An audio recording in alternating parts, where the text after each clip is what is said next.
Subscribe कीजिए education planet YouTube channel को और बेल आइकन को दबाइए लेटेस्ट एजुकेशन और टेक वीडियोस सबसे पहले देखने के लिए।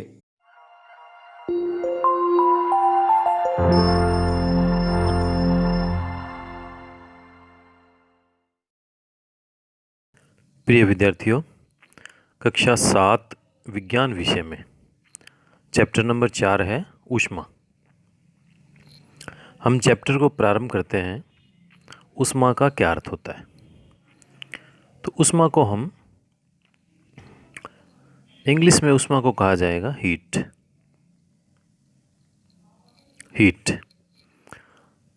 ऊष्मा को हम ऊष्मीय ऊर्जा भी कहेंगे। समझने की दृष्टि से ऊष्मीय ऊर्जा या कहेंगे हीट एनर्जी।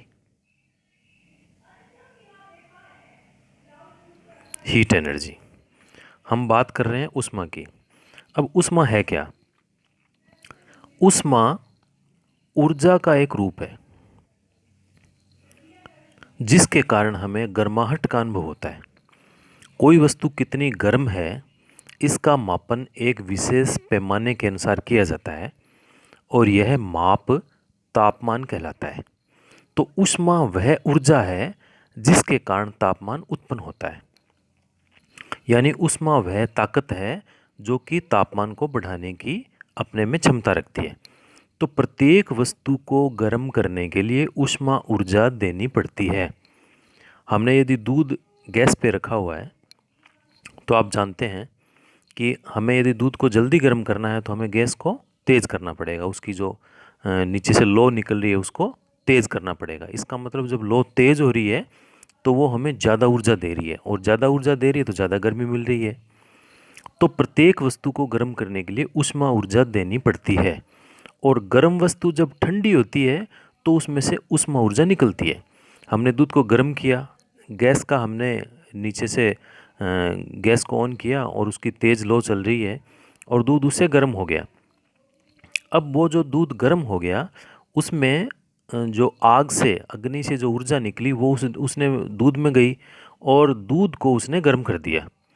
अब उस दूध को हमने बाहर निकाल के, गर्म हो गया, उसको गैस पे उतार के उसको नीचे रख दिया। अब धीरे धीरे ठंडा हो रहा है। तो क्या हो रहा है? जब गर्म वस्तु ठंडी होती है तो उसमें से ऊष्मा ऊर्जा निकलती है। अब आप कहोगे कि उस दूध में से ऊष्मा ऊर्जा निकल कर कहाँ चली गई? तो ऊष्मा ऊर्जा वातावरण में चली गई, हवा में चली गई। अब एक बात की और चर्चा करके अपने पाठ को प्रारंभ करेंगे। किसी पदार्थ के 1 किलोग्राम द्रव्यमान का तापमान 1 डिग्री सेंटीग्रेड तक बढ़ाने के लिए, मान लीजिए हमने 1 किलोग्राम दूध ले रखा है और उसका तापक्रम 70 डिग्री है, तो उसका तापक्रम 71 डिग्री करने के लिए, तो किसी पदार्थ के 1 किलोग्राम द्रव्यमान का तापमान 1 डिग्री सेंटीग्रेड तक बढ़ाने के लिए आवश्यक ऊष्मा ऊर्जा की मात्रा को उस पदार्थ की विशिष्ट ऊष्मा कहा जाता है। अब ये विशिष्ट ऊष्मा का विषय आगे आएगा। हमारा आज का जो विषय है इसमें ऊष्मा और तापमान, ये दो ही चीज़ें हैं। तो अपने पाठ को आगे प्रारंभ करते हैं। इससे जो पिछला पाठ था उसमें आपने पढ़ा था कि जो सूती वस्त्र है वो पादप रेशों से बनाए जाते हैं और जो ऊनी वस्त्र है वो जांतव रेशों से बनाए जाते हैं। जो जंतुओं से प्राप्त होने वाले रेशे हैं, जो ऊन है वो जंतुओं से मिलती है, तो वो जांतव रेशे हो गए। तो शीतकाल में जब सर्दी होती है तो हम ऊनी वस्त्र पहनते हैं जो हमें गर्म रखते हैं, और जब मौसम गर्म होता है तब हम हल्के रंग के सूती वस्त्र पहनना पसंद करते हैं। हल्के रंग के सूती वस्त्र कब पहनते हैं? हम गर्मी में, और ये हमें ठंडक का अनुभव कराते हैं। और आप यह जानते हो कि किसी विशेष ऋतु के लिए विशेष प्रकार के वस्त्र क्यों उपयुक्त होते हैं, इसकी अब आगे बात करते हैं। अब देखिए, एक दूसरी बात और करते हैं। शीतकाल में, सर्दी में जब आप घर के अंदर ठंड का अनुभव करते हैं और यदि आप बाहर धूप में जाएं तो आपको गर्मी का अनुभव होता है। और ग्रीष्म काल में, गर्मियों में, तो आप घर के अंदर भी गर्मी का अनुभव करते हैं और बाहर जाओगे तो और ज़्यादा गर्मी का अनुभव करोगे। अब हम ये कैसे जान पाते हैं कि कोई वस्तु गर्म है अथवा ठंडी? हम कैसे पता लगाते हैं कि कोई वस्तु कितनी गर्म है अथवा कितनी ठंडी है। अब इस प्रकार के कुछ और प्रश्न इस पाठ में हम जानेंगे। अब हमारा टॉपिक है गर्म तथा ठंडा। आपने अपने दैनिक जीवन में अनेक वस्तुओं के आप संपर्क में आते हैं। इनमें से कुछ तो गर्म होती है और कुछ ठंडी होती है। जैसे आप चाय पी रहे हो वो गर्म है, कॉफ़ी पी रहे हो वो गर्म है, आप आइसक्रीम खा रहे हो, बर्फ़ खा रहे हो वो ठंडी होती है। अब कुछ वस्तुएं ठंडी होती है जबकि कुछ वस्तुएं गर्म है। अब जो कुछ वस्तुएं दूसरी वस्तुओं की अपेक्षा अधिक गर्म होती है जबकि कुछ वस्तुएं दूसरों की अपेक्षा अधिक ठंडी होती है। जब हम तुलना करते हैं तो यही हम पाते हैं। हम कैसे ज्ञात करते हैं कि कोई वस्तु दूसरी वस्तु की अपेक्षा अधिक गर्म है? प्राय हम इसका पता वस्तुओं को स्पर्श करके लगाते हैं। आपके सामने कोई सामान रखा हुआ है तो आप उसको हाथ से छू कर आप पता लगा सकते हो कि ये कम गर्म है या ये ज़्यादा गर्म है। ये सामान्यतः हम ऐसा कर सकते हैं। बहुत ज़्यादा तेज़ गर्म होता है तो हम नहीं करते, फिर हम अनुमान लगाते हैं, थोड़ा सा हम उसको टच करके ही तो हमें देखना पड़ता है। तो जो हमारी ये स्पर्श इंद्रिय है यह विश्वसनीय है या नहीं है, इसका हम एक प्रयोग के द्वारा पता लगाएंगे। इससे पहले हम एक छोटी सी ये सारणी है इसको पूरा कर लेते हैं। अब एक वस्तु है वो ठंडी है या गुनगुना है या गर्म है। जैसे आइसक्रीम है तो आइसक्रीम ठंडी होती है। चाय के प्याले में रखी हुई चम्मच क्या होगी? ठंडी तो नहीं होगी। वो क्या होगी? चाय के प्याले में हमने चम्मच रख दी तो वो चम्मच गर्म होगी या गुनगुनी होगी। फलों का रस क्या होता है? फलों का रस लगभग आपको ठंडा मिलेगा। तलने के लिए उपयुक्त किसी बर्तन की हत्ती कैसी होगी? अगर बर्तन गैस के ऊपर रखा हुआ है तो उसकी हत्ती भी आपको गर्म ही मिलेगी। अब चलिए हम एक प्रयोग करते हैं। हमने इसमें 3 पात्र लिए। हम प्रयोग किस लिए कर रहे हैं कि हमारी जो स्पर्श इंद्रिय यानी हमारी त्वचा यह ठंडे और गर्म का अनुमान ठीक लगाती है क्या, इसका हम एक प्रयोग कर रहे हैं। हमारे पास 3 बर्तन हैं, बर्तन ए, बी और सी। अब देखिए जो बर्तन ए है इस ए बर्तन में हमने गर्म पानी डाला है और जो बी बर्तन है इस बी बर्तन में हम डालेंगे ठंडा पानी और जो सी बर्तन है इसमें हमने थोड़ा सा गर्म डाल दिया, थोड़ा ठंडा डाल दिया। तो ये पानी क्या हो जाएगा? इसको कहेंगे हम गुनगुना। जो थोड़ा थोड़ा गर्म होता है उसको कहेंगे गुनगुना। तो ए में हमने गर्म पानी डाला, बी में ठंडा डाला और सी में हमने गुनगुना पानी डाल दिया। अब हम क्या करेंगे, हमारा राइट हैंड ये हमने बी बर्तन में डाला और हमारा जो लेफ्ट हैंड है इसको हमने ए बर्तन में डाला। अब ऐसा हम 2-3 मिनट तक हाथ इस पानी में रखेंगे। ध्यान रखिए हमारा जो राइट हैंड यानी जो हमारा दायां हाथ है वो ठंडे पानी के बर्तन में है और हमारा जो बायां हाथ है लेफ्ट हैंड वो गर्म पानी के बर्तन में है। ऐसे हम 2-3 मिनट तक हम हाथों को रखेंगे। उसके बाद में हम उन दोनों हाथों को यहाँ से बाहर निकालेंगे और दोनों को ही सी बर्तन में डाल देंगे। और सी बर्तन में क्या है? गुनगुना पानी है। दोनों हाथों को हमने यहाँ से निकाला और सी बर्तन में हमने डाल दिया। अब इसके बाद में आप बताइए आपकी त्वचा क्या बताएगी, आपका हाथ क्या बताएगा? वास्तव में पानी क्या है? वास्तव में यह पानी है गुनगुना। वास्तव में कैसा है पानी? वास्तव में तो ये पानी गुनगुना है। लेकिन हमारा हाथ क्या बताएगा? जो हाथ हमने लेफ्ट हैंड है वो लेफ्ट हैंड इस पानी को बताएगा ठंडा और जो राइट हैंड है वो इसको पानी को बताएगा गर्म। अब बताइए पानी में बर्तन में पानी रखा हुआ है, उसका ताप एक हाथ तो बता रहा है ठंडा और एक बता रहा है गर्म। अब आप बताइए क्या जो हमारी स्पर्श इंद्रिय है त्वचा है हम उसको विश्वसनीय मान सकते हैं कि वो एकदम सही ताप बता देगी? हम उसको विश्वसनीय नहीं मान सकते। ये प्रयोग के द्वारा हमने सिद्ध कर दिया है। अब इसके बाद में देखिए, आगे बढ़ते हैं।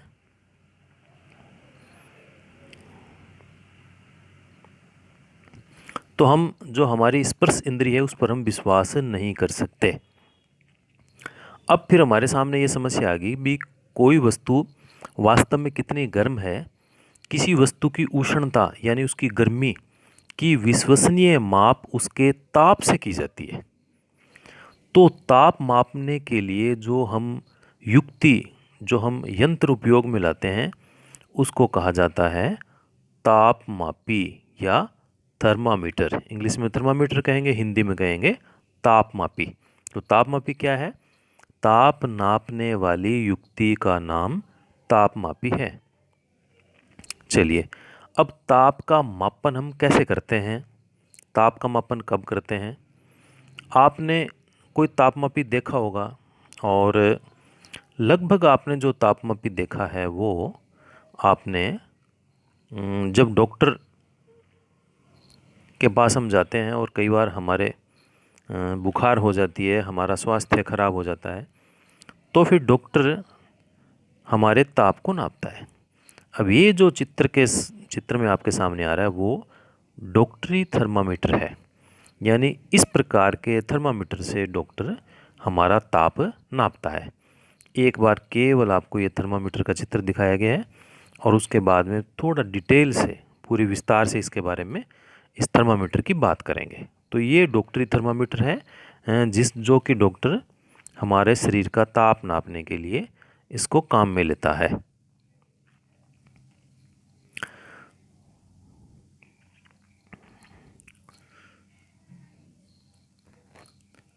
तो इस प्रकार से ये जो डॉक्टरी थर्मामीटर है, अब जब बुखार चढ़ जाता है तो शरीर का टेम्परेचर नापने के लिए थर्मामीटर से हम इसको मापते हैं। जिस तापमापी से हम अपने शरीर के ताप को मापते हैं उसे डॉक्टरी थर्मामीटर कहते हैं। दो प्रकार के थर्मामीटर होते हैं, तापमापी होते हैं, उसके आगे दूसरे की आगे बात करेंगे। तो डॉक्टरी थर्मामीटर किसे कहेंगे? जिससे हम हमारे शरीर का ताप मापते हैं। किसी थर्मामीटर को अपने हाथ में पकड़िए और इसका ध्यानपूर्वक आप उसका परीक्षण कीजिए, उसको देखिए। आपके पास थर्मामीटर नहीं है तो आप जहाँ पर भी है उससे वहाँ जाके आप थर्मामीटर देख सकते हैं। और थर्मामीटर कैसा दिखाई देता है ये हमने अभी आपको दिखाया था। तो इस प्रकार से थर्मामीटर दिखाई देता है। यह क्या होता है?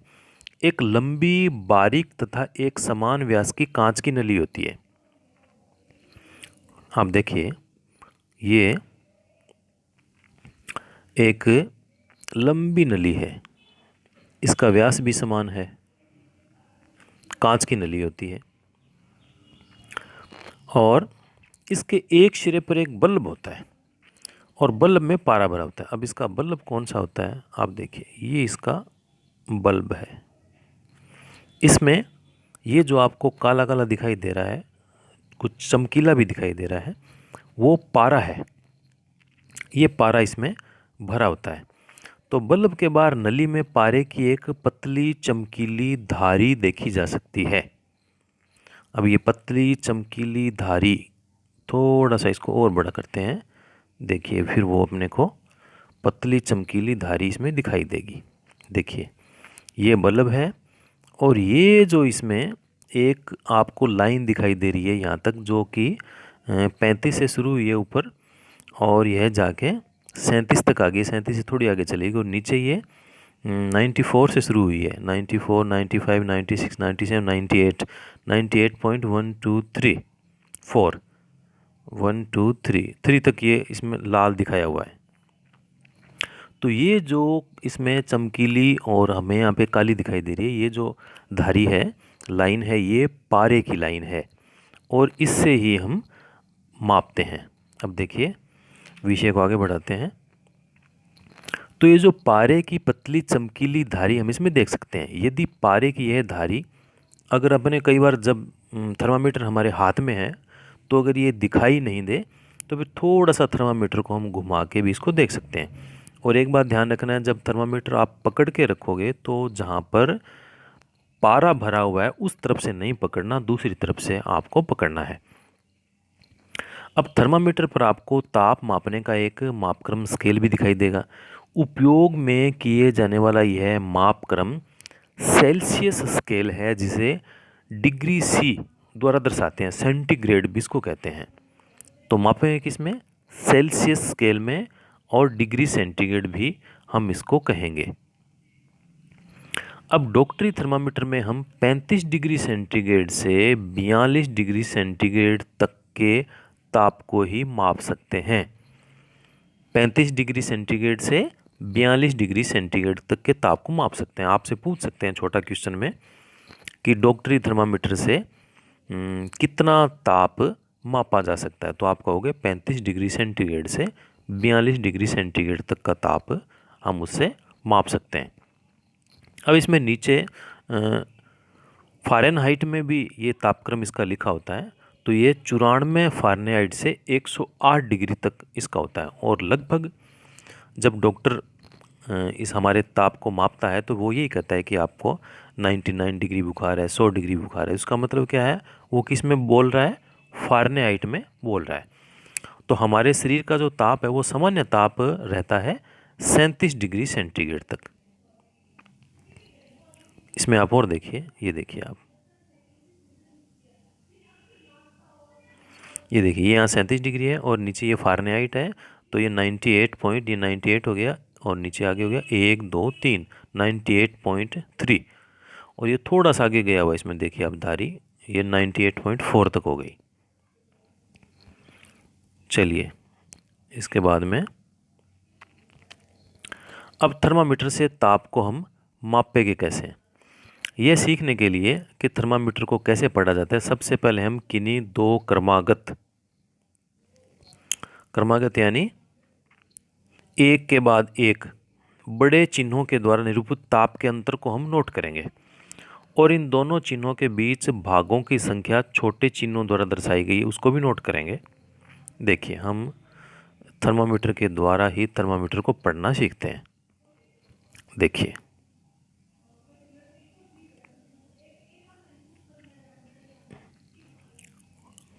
अब हमारे सामने ये है, तो हम इसको कितना पढ़ेंगे इसकी बात करते हैं। देखो ऊपर तो है ये, ऊपर वाला है डिग्री सेंटीग्रेड में,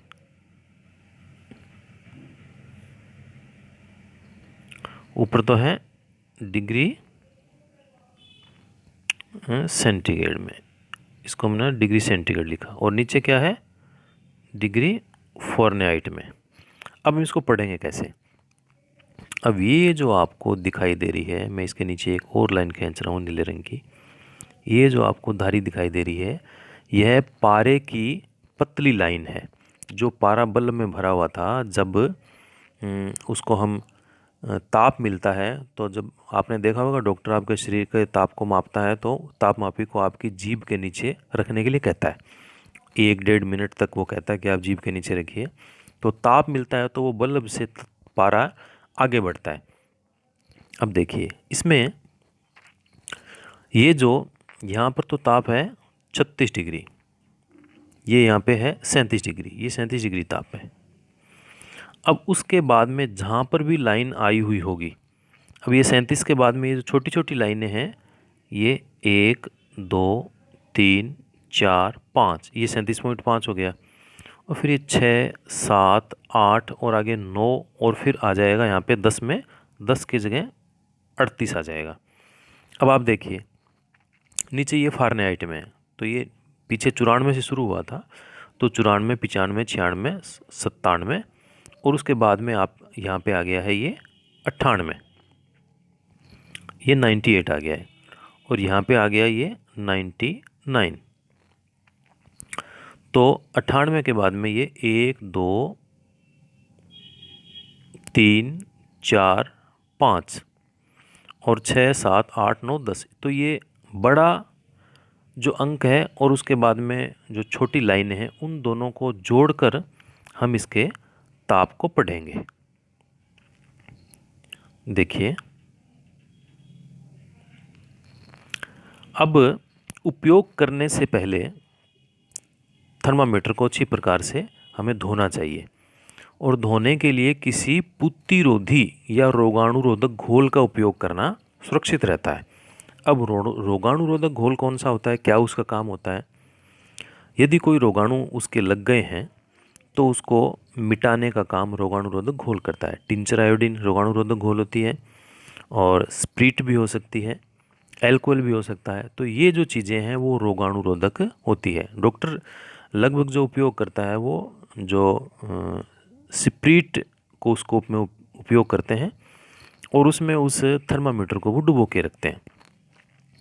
तो उपयोग करने से पहले हमें रोगाणुरोधक घोल का उपयोग करके उसे साफ़ करना चाहिए, और फिर आपको उसको अपने हाथ में कसकर पकड़ कर कुछ झटके देने पड़ते हैं। अब झटके क्यों देते हैं?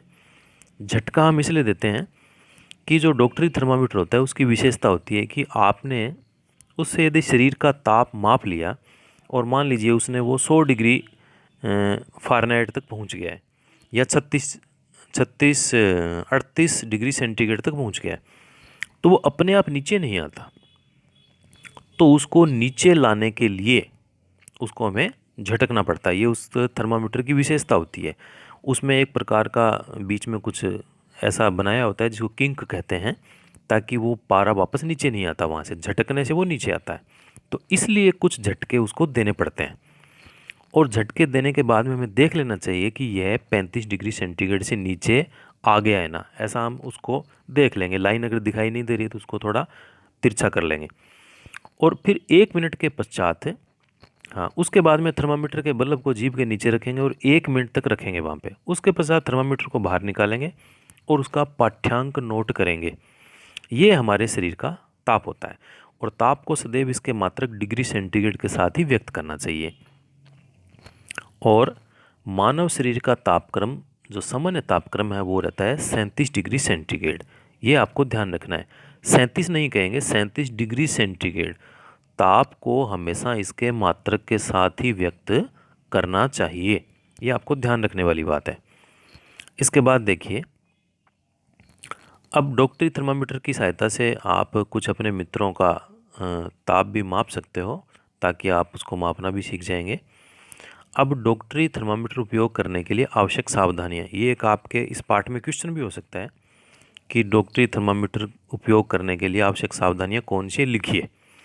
तो थर्मामीटर का उपयोग से पहले और उपयोग के पश्चात उसको धोना चाहिए, और धोने के लिए किसी पुत्तिरोधी या एंटीसेप्टिक या रोगाणुरोधक घोल इसका उपयोग करना चाहिए।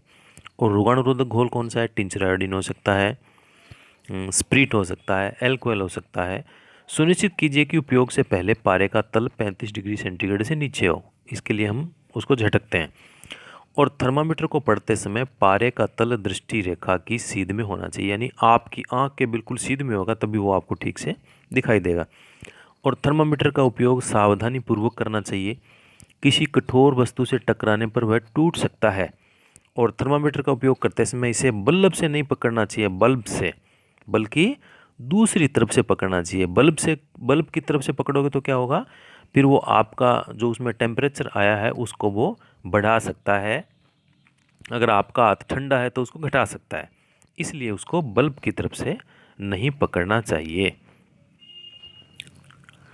अब मान लीजिए आप कई विद्यार्थियों के शरीर का तापक्रम नाप रहे हो, तो ये आवश्यक नहीं है कि प्रत्येक व्यक्ति का सामान्य ताप 37 डिग्री सेंटीग्रेड हो।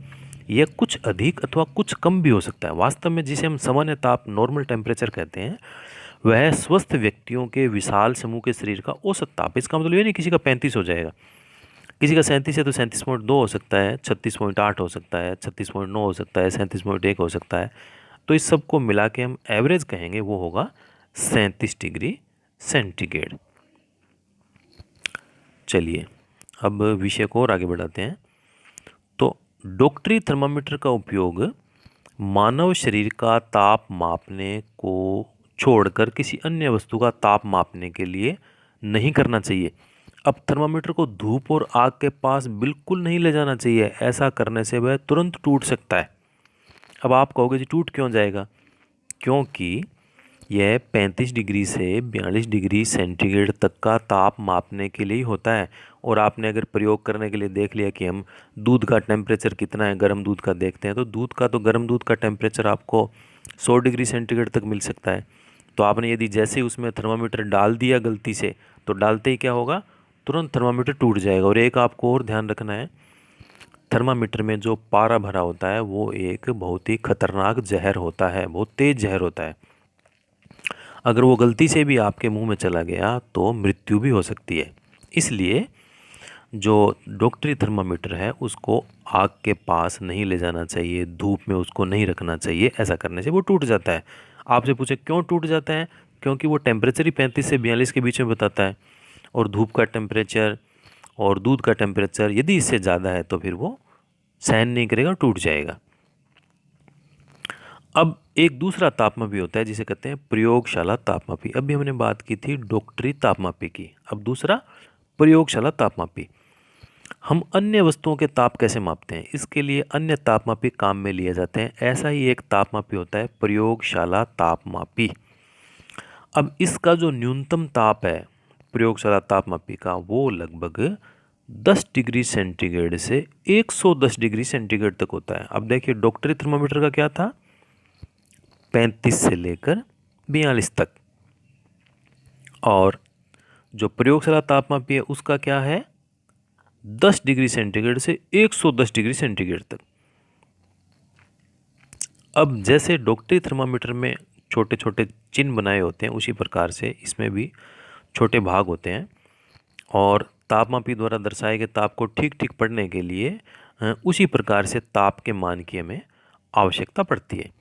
अब विभिन्न जो प्रयोजन के लिए विभिन्न प्रकार के तापमापी उपयोग किए जाते हैं। मौसम की रिपोर्ट में आप देखते हैं, जब न्यूज़ आती है तो आप देखते हैं अधिकतम तथा न्यूनतम दोनों प्रकार के ताप की जानकारी उसमें दी जाती है। तो अधिकतम न्यूनतम तापमापी का इसमें हम उपयोग कर सकते हैं। अब देखिए यह है प्रयोगशाला तापमापी है। देखिए एक लंबा होता है, और आप देखिए इसको थोड़ा सा जूम करके आपको इसका मैं दिखाता हूँ कि पाठ्यांक कितना है। ये देखिए बिल्कुल साफ दिख रहा है कि ये यहाँ पर 110 तक आ गया है। ये देखिए 110 लिखा हुआ है। देखिए ये कितना है, 110 डिग्री सेंटीग्रेड में इसको पढ़ेंगे, ये आ गया 100 आ गया। अब इसको जैसे जैसे हम इसको नीचे लेके जाएंगे, अब देखिए 100 के बाद में ये 99, 98, 97, और ये नीचे तक कहाँ से आएगा, ये 10 डिग्री से हमने इसको शुरू किया है। तो देखिए अब ये जो प्रयोगशाला तापमापी है इसका हम उपयोग कैसे करते हैं। इसका उपयोग करने के लिए जिस भी लिक्विड का, जिस तरल पदार्थ का हमें ताप ज्ञात करना है, इसमें उसको सीधा इस प्रकार से खड़ा रखते हैं।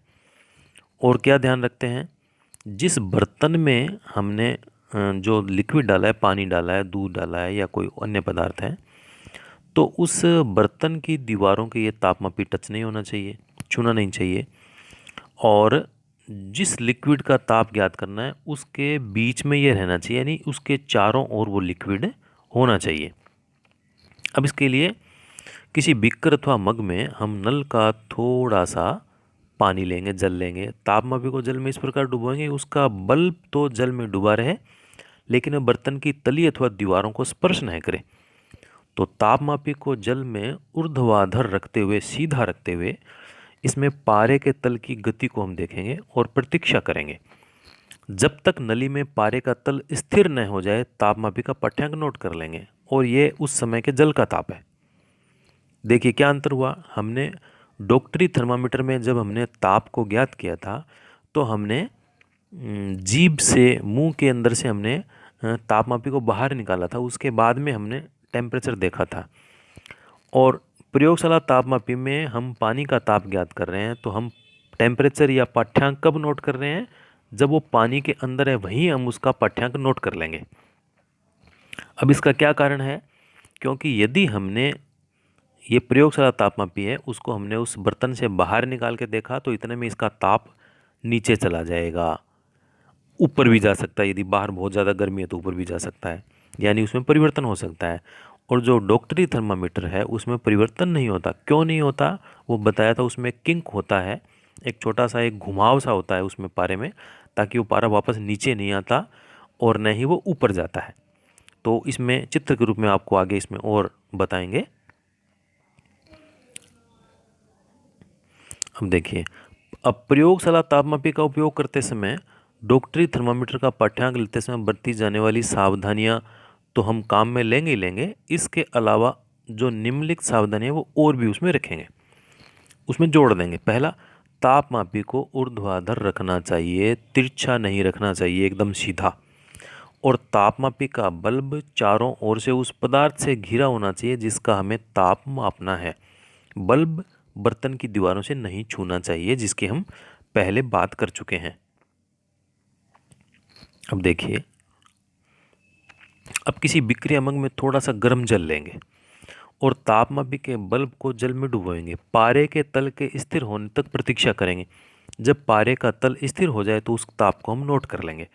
अब तापमापी को जल से बाहर निकाल लेंगे और ध्यानपूर्वक देखेंगे कि अब क्या होता है। आप देखोगे जैसे ही आपने तापमापी को जल से बाहर निकाला, पारे का तल गिरने लगता है। इसका मतलब क्या हुआ? प्रयोगशाला तापमापी द्वारा ताप का पाठ्यांक तभी नोट करना चाहिए जब उसका बल्ब जल या उस वस्तु में रखा है जिसका ताप हमें ज्ञात करना है। और आप याद कीजिए कि अपने शरीर का ताप मापते समय आपको पाठ्यांक नोट करने के लिए थर्मामीटर को मुंह से बाहर निकालना पड़ता था। तो आप कहोगे कि जब हमने उससे मुंह से बाहर निकाल लिया तो उसका टेम्परेचर कम नहीं हुआ क्या? उसका टेम्परेचर कम नहीं होता है या वो नीचे नहीं जाता है। अब डॉक्टरी थर्मामीटर को मुंह से बाहर निकाल लेने पर भी पारे का तल नीचे या ऊपर क्यों नहीं जाता? ये भी एक क्वेश्चन हो सकता है। इसका उत्तर क्या होगा? किसी डॉक्टरी थर्मामीटर का हम फिर से उसको चेक करेंगे।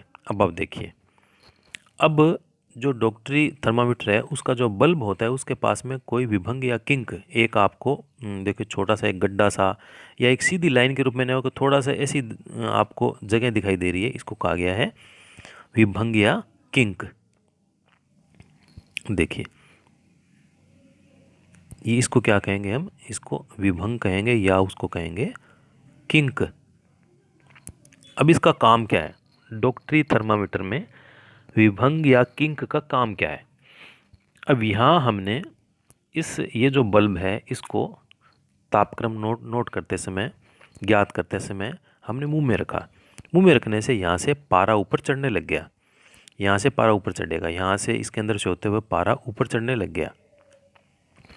अब हमने इसको मुंह से बाहर निकाल लिया, तो अब जितना पारा ऊपर चढ़ गया है इसके कारण से, इस विभंग के कारण से वो पारा वापस नीचे नहीं आता और नहीं ऊपर जाता है। इसलिए हमने टेम्परेचर नोट करने के लिए जब मुंह से तापमापी को बाहर निकाल लिया तो उसमें फ़र्क नहीं पड़ता कोई। और जो प्रयोगशाला तापमापी होता है उसमें क्या होता है कि जैसे ही हमने उस द्रव से उसको बाहर निकाला उसका ताप नीचे गिरने लग जाता है। इसलिए प्रयोगशाला तापमापी में किसी पानी का ताप ज्ञात करना या अन्य पदार्थ का ताप ज्ञात करना है तो फिर वो जब वो उसमें डूबा हुआ है उसी समय हमें ज्ञात करना चाहिए। अब विभंग या किंक का लाभ क्या है? ये पारे के तल को अपने आप नीचे गिरने से रोकता है। अब देखिए, तापमापी में पारे के प्रयोग के विषय में अनेक चिंताएं हैं। पारा एक विषाक्त पदार्थ है, जहरीला है। यदि तापमापी टूट जाए तो इसका निपटान अत्यंत कठिन है। आजकल अंकीय तापमापी या डिजिटल थर्मामीटर भी उपलब्ध है जिनमें पारे का उपयोग नहीं होता है। तो ये जो हमारा चैप्टर था इसको हम आज इतना ही इसी पार्ट में पढ़ेंगे और जो इसका नेक्स्ट पार्ट है इसमें बात करेंगे हम ऊष्मा की। तो अभी तक हमने जितना भी इसमें जो पढ़ा है उसको एक बार फिर से मैं इसको रिपीट कर देता हूँ। निश्चित रूप से आपको ये ध्यान में आया होगा। तो हमने इसको ऊष्मा से प्रारंभ किया, ऊष्मा क्या है और विशिष्ट ऊष्मा क्या है इसकी भी हमने बात की थी। उसके बाद में जो हमारी त्वचा है वो कितनी विश्वसनीय है ताप का जानकारी करने के लिए, इसके लिए हमने एक प्रयोग किया था। और उसके बाद में हमने डॉक्टरी थर्मामीटर की बात की थी, कैसे उसका पाठ्यांक लेते हैं, कैसे बढ़ते हैं और ताप का मापन कैसे कहते हैं। और डॉक्टरी थर्मामीटर में डिग्री सेंटीग्रेड में पढ़ते हैं और फ़ारेनहाइट में भी पढ़ते हैं और कहाँ से कहाँ तक होता है। फिर डॉक्टरी थर्मामीटर को उपयोग करने के लिए आवश्यक सावधानियाँ क्या है। और उसके बाद में हमने बात की थी प्रयोगशाला तापमापी की और प्रयोगशाला तापमापी को प्रयोग करते समय क्या सावधानी रखनी चाहिए। ये हमने इतना विषय इसमें रखा था। उसके बाद में एक डॉक्टरी थर्मामीटर में वो पारा नीचे क्यों नहीं गिरता है फिर से, ये हमने दोनों में विशेष अंतर है और क्यों नहीं गिरता है तो उसमें एक विभंग या किंक होता है, उसकी भी हमने बात की थी। और उसके बाद में अंत में बात की हमने डिजिटल थर्मामीटर की। तो इसका जो नेक्स्ट जो वीडियो होगा उसमें बात करेंगे हम ऊष्मा का स्थानांतरण और उससे आगे